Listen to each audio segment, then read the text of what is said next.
Hey guys, so we're here at day 2 of our Mother's Day trip special, and today John took us to Pico de Loro, and now I'm going to tour you at our Airbnb here at the Hamilton coast in Pico de Loro.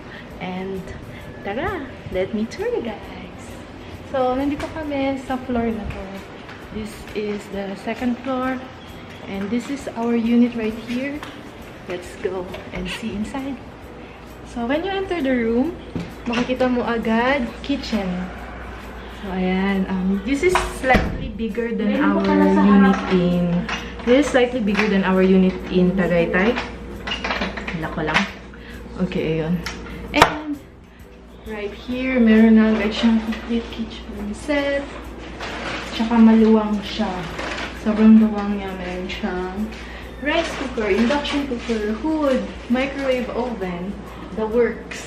Meron pa siyang heater, meron pa siyang malaking refrigerator. And dito meron siyang maliit na trolley na movable. So cute. And meron siyang, when you enter the room, ito yung makikita mo agad. Tada! Dalawang queen size bed. Right in front of the entertainment center. And meron ditong dining area. Let's go.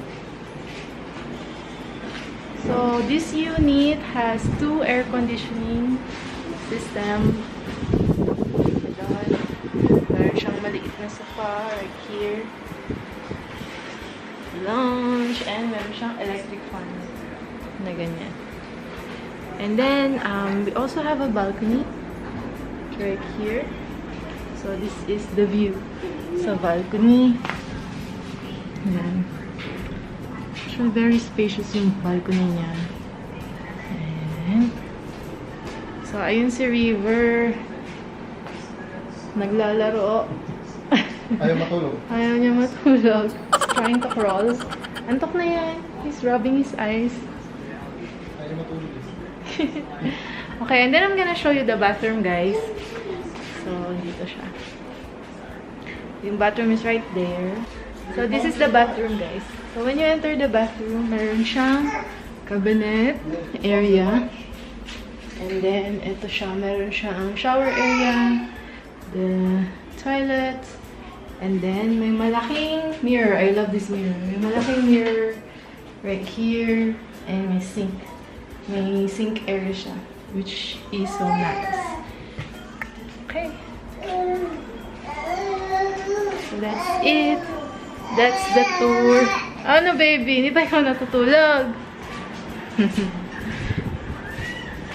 So guys, that's the tour of our Airbnb here in Pico de Loro, Hamilton Coast. Like I said, gusto namin mag-Airbnb kasi it's much cheaper. Pwede rin kami magluto dito. 3,000? It's 3,400 per night for this room. So, okay na yun. Actually, pwede kayo dito kahit 4 or 6 persons. Kami nga, 3 lang.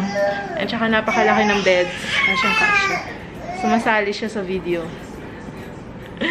So, ayun guys.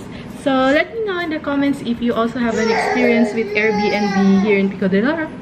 Share kayo ng experience nyo. How was it for you guys? Like and subscribe on this channel, and I will see you on the next video. Bye! Tapos meron siya napakagandang details, like this lamp over